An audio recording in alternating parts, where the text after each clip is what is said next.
speaking of birthdays and what we recognize on the third Monday of every year, it's Martin Luther King Jr. Day here in the U.S., third Monday of January each year, where we, pause to reflect on the incredible, extraordinary legacy of an exceptional human being.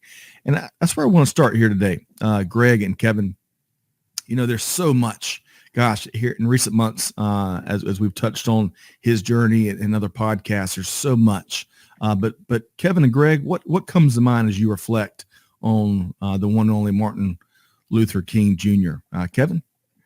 Well, actually, I really, he really changed. He changed everyone's world, to be honest. But I was in the choir. I was like 11 years old when he got assassinated, right? And I was at a children's choir rehearsal at St. Stephen's Church in Neptune, New Jersey, and the streets just erupted. And I didn't really know what was happening. And I couldn't get home because of all the chaos that was going on in the streets. And my pastor took us to his house so that we can be safe. And later my parents came to retrieve me. But that was my first realization of how the broader world can deeply affect one's personal life, right? News didn't mean much to me as an 11-year-old, but from that point on, it was what was happening to others was important to me. And the next time I ever felt anything like that was 9/11, so his life really points out the fact that you as an individual can change the world. So, so step up to the challenge and be important, be consequential to the rest of the world as you lead your life. Kevin, I couldn't imagine a better way to kick off the buzz here today. Thank you so much for sharing. Greg? Well, it's a little bit different for me because it was a history lesson for me. I was 2 years old when Dr. King was killed, and I learned about it from my parents and grandparents and in school. And I probably, Kevin, like you did, you learned about what he was doing in school as well, but it was a little bit different for me because I had to reflect back on it. And in fact, doing some studying over the weekend, I don't know that everybody knows this, but his name was actually Michael King Day. And in 1934, his father went to Germany to study Martin Luther, the original former of Protestantism, and was so influenced, so inspired by that he changed his name, Martin Luther King Sr., changed his name to that, and subsequently his son. And and I think about some of the famous words of Martin Luther, right? Here I stand, I can do no other. Basically, these are the principles that I stand on. I can do nothing else but stand on these principles and protect and guide and reflect them.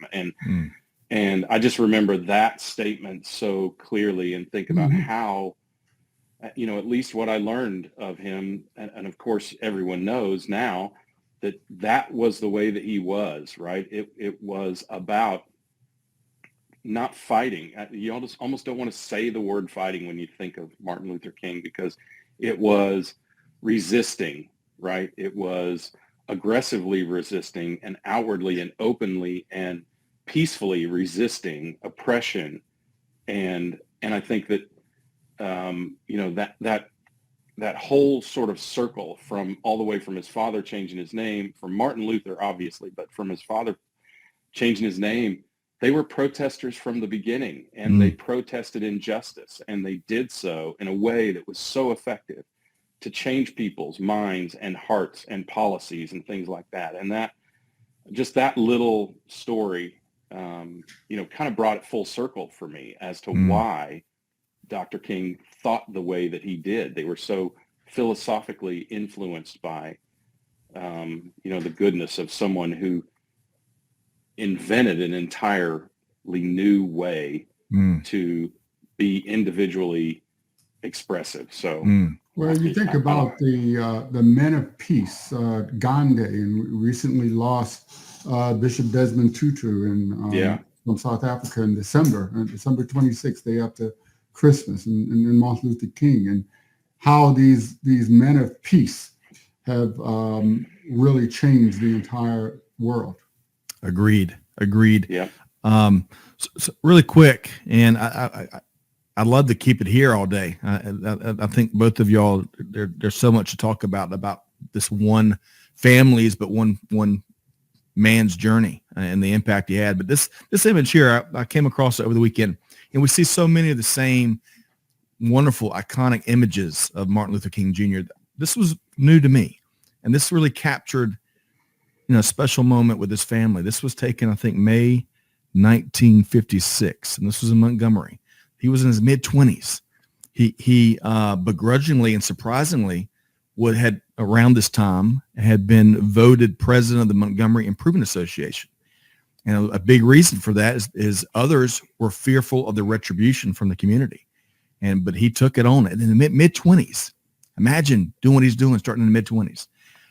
So special man, special family that also sacrificed, incredible historical impact, and one day is never enough. But I think the challenge that we all have is to reflect and act on the legacy year-round of Martin Luther King Jr. and his family. So thanks so much, Kevin and Greg, for sharing y'all's thoughts here today. And there's so much more, as we all know, to that story. Hello, everyone. This is Kevin L. Jackson, host of Digital Transformers.